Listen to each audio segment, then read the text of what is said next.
Hi guys, I am Dr. Ishan Kaushik. I am the chiropractor and the consultant physiotherapist. I am the founder of Cure Clinic. आज हम बात करने वाले हैं एक बहुत ही कॉमन टॉपिक की जिसका नाम है लो बैक एक। आजकल की दुनिया में एक सबसे कॉमन टॉपिक आप हर कोई इंसान सुन रहा है वो है स्लिप डिस्क। स्लिप डिस्क होता क्यों है और इसके उपाय क्या हैं? आज इस वाले सेशन में हम ये वाली बात करेंगे। सबसे पहले हम बात करेंगे कि स्लिप डिस्क होता क्यों है एंड बाद में हम बात करेंगे उसके उपाय क्या हैं जो आप वीडियो के लास्ट में देख सकते हैं। हम स्लिप डिस्क या लो बैक एक को एक्सरसाइजेस के माध्यम से ठीक कर सकते हैं जो आप इस वीडियो में देखेंगे। सबसे पहले हमें समझने की ज़रूरत है लो बैक एक होता क्यों है।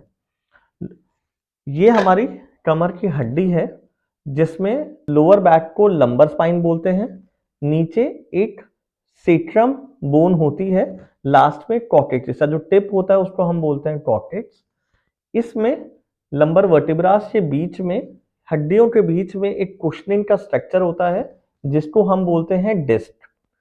डिस्क के पीछे से नर्व्स निकलती हैं जो आपके पैरों में सप्लाई करती हैं और ये डिस्क के ऊपर के स्ट्रक्चर को अगर आप वीडियो में ढंग से देख पाते हैं ये होता है कैनाल जिसके अंदर से सीएसएफ फ्लूइड फ्लो करता है।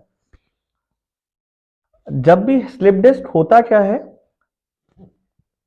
दो हड्डियों के बीच में जब डिस्क पे कंप्रेशन पड़ता है तो वो डिस्क बाहर की तरफ निकलती है।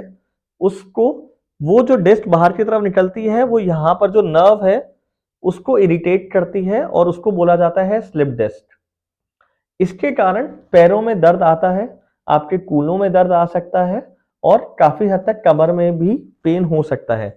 जरूरी नहीं है कि आपको अगर कमर का दर्द है तो वो स्लिप डिस्क के कारण ही है, बहुत सारे और भी कारण होते हैं जिसकी वजह से स्लिप डिस्क होता है।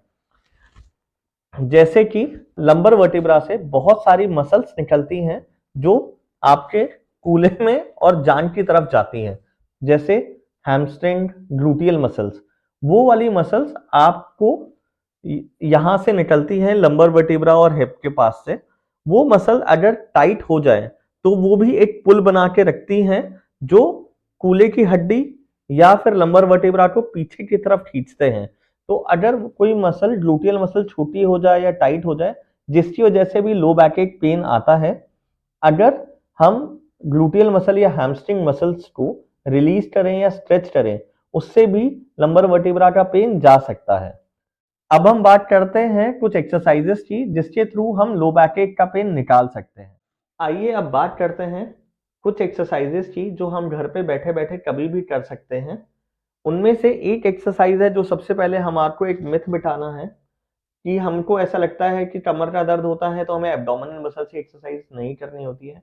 ऐसा नहीं है, हमें कुछ एब्डोमिनल मसल्स को भी स्ट्रेंथ करना होता है। हमारे को स्पाइन को आगे से भी उतनी ही स्ट्रेंथ देनी होती है जितनी स्पाइन को पीछे से स्ट्रेंथ देनी होती है।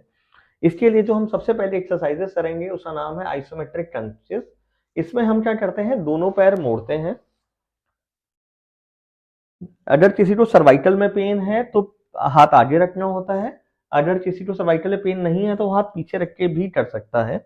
इसमें गर्द शोल्डर जमीन से नहीं उठना चाहिए, आगे तक आना है, पेट टाइट करना है और वापस जाना है। इस प्रक्रिया को हमें 15 बार करना है। बहुत बढ़िया। इस चीज का हमें बहुत ध्यान रखना है कि इसमें शोल्डर आगे ना है, स्पाइन फ्लेक्शन नहीं आनी चाहिए।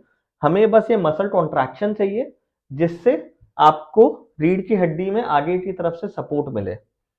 उसके बाद हमें एक एक्सरसाइजेस करनी है ब्रिजिंग।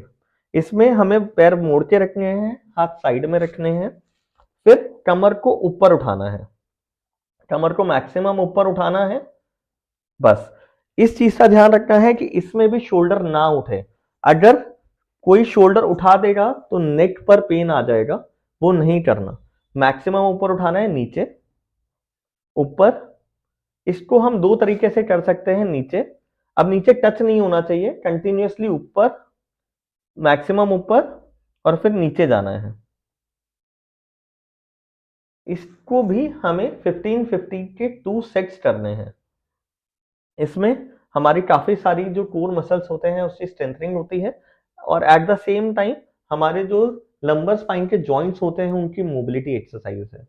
इसके अलावा जो हमारे को एक एक्सरसाइज करनी है वो है स्पाइन एक्सटेंशन। आप उल्टा लेट जाइए। जिनकी मांसपेशियां कमजोर हो, जैसे अगर कोई 65 साल या 70 साल से ज्यादा के लोग हैं जिनको एक्सरसाइज करनी है, तो ये वाली एक्सरसाइज हम हाथ आगे रख के करेंगे। इस वाली एक्सरसाइज में हमें हाथों पर प्रेशर मिनिमम से मिनिमम रखना है और छाती को ऊपर उठाना है जितना आप ऊपर लेके जा सके। गर्दन मैक्सिमम ऊपर रखनी चाहिए। अगर आप हाथों पे ज्यादा वजन डालेंगे तो हाथों की मांसपेशियां ज्यादा काम करेंगी बजाय कमर की मांसपेशी से। हमको स्पाइन की स्ट्रेंथ करना है तो हाथ पे मिनिमम से मिनिमम प्रेशर लगाना है। इसके अलावा जो यंग लोग हैं उनके लिए हमें हाथ पीछे करना है। आप पीछे हाथ एक दूसरे से पकड़ भी सकते हैं और आपको फिर छाती ऊपर उठाना है। इस तरीके से आपका सारा जो कॉन्ट्रैक्शन आ रहा है, जो लोडिंग आ रही है, वो सारी मसल्स की आपकी लोअर स्पाइन मसल्स पे आ रही है नीचे। जिनकी मसल स्ट्रांग है वो ऊपर जाके होल्ड करें, ऊपर यहां पर होल्ड कर सकते हैं 10 सेकंड के लिए। और जिनकी मसल वीक है, जिनकी मांसपेशियां थोड़ी ज्यादा कमजोर हैं, उसके बाद इस एक्सरसाइज को वो 15-15 के 2 सेट करें। 1 2, पूरा ऊपर तक जाना है। अगर आपने इसमें इस मूवमेंट को आधे में छोड़ दिया तो ये बस थोरैसिक वर्टिब्रा तक ही ये मसल काम करेंगे, लंबर वर्टिब्रास पे नहीं जाएंगे। तो मैक्सिमम एक्सटेंशन आना चाहिए। उसके अलावा जो इसकी अगली एक्सरसाइज है वो है हिप एक्सटेंशन एक्सरसाइज।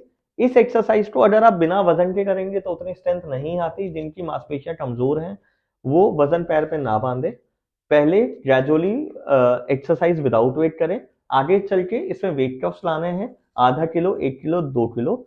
2 किलो तक की स्ट्रेंथ आजकल की डेली की रिक्वायरमेंट में नेसेसिटी बन गई है। हम देखते हैं जिन लोगों को हम 2 kg एक्सरसाइज तक वेट कफ ले जाते हैं उसके बाद उनको पेन जल्दी से नहीं आता है। तो इसमें क्या करना है, पैर ऊपर उठाना है, बस 20 से 25 डिग्री तक ही उठाना है। अगर आप इससे ज्यादा ऊपर उठा देंगे तो हिप की मसल कॉन्ट्रैक्ट नहीं होगी, कमर की मसल क्वाड्रेटस लंबोरम कॉन्ट्रैक्ट हो जाएगी। हमें उसकी एक्सरसाइज फिलहाल नहीं करनी है, हमें ग्लूटियल मसल तक ही रहना है। तो पैर नीचे टच नहीं होना चाहिए, ऊपर उठाइए, नीचे, बस ये कंटिन्यूस रिपीटिशंस हमें करने हैं। 15-15 के 2 सेट्स करने हैं हमें, और इस चीज का ध्यान रखना है कि मूवमेंट इससे ऊपर ना हो। इस एक्सरसाइज को हमें दोनों के साथ करना है, पहले इस वाले पैर के साथ फिर इस वाले पैर के साथ, और 15-15 के 2 सेट्स करने हैं। इसके बाद जो हम एक्सरसाइज करेंगे उसको बोलते हैं एल्बो प्लैंक। उसमें हम क्या करेंगे, दोनों हाथ आगे लाएंगे, कोनी शोल्डर के नीचे, पंजे बेड पर, और कोनी और पंजों के सहारे पूरी बॉडी को ऊपर लिफ्ट कर देंगे। ये एक ऐसी एक्सरसाइज है जो आइसोमेट्रिक कॉन्ट्रैक्शंस देती है आपकी पूरी स्पाइन को। इस एक्सरसाइज क्योंकि आइसोमेट्रिक कॉन्ट्रैक्शंस होते हैं तो दर्द बढ़ने के चांसेस काफी कम होते हैं। इसके लिए आप अपने अनुसार जितना होल्ड कर सकते हैं उतना होल्ड करिए, और जिनकी मसल्स बहुत ज्यादा वीक हैं बस वो ऊपर जाके नीचे, जैसे कि 60 साल के लोगों के बाद एक्सरसाइजेस की कमी होती है, तो बस ऐसे ऊपर जाइए, नीचे करिए, ऊपर जाइए, नीचे करिए, और ट्राई करिए अगर 5 सेकंड का भी अगर आप होल्ड कर पाते हैं, 1 2 3 4 5, धीरे धीरे करके आप इसका टाइम बढ़ा सकते हैं। आइडियली हमें ट्राई करना चाहिए अगर हम 1 से 1.5 मिनट तक अगर हम ये कर पाए तो। और हमारी वीडियो अगर आपको अच्छी लगे तो प्लीज लाइक एंड सब्सक्राइब करिए, एंड अगर कोई आपको डाउट हो तो प्लीज कमेंट में लिखिए, हम आपको जरूर रिप्लाई करेंगे।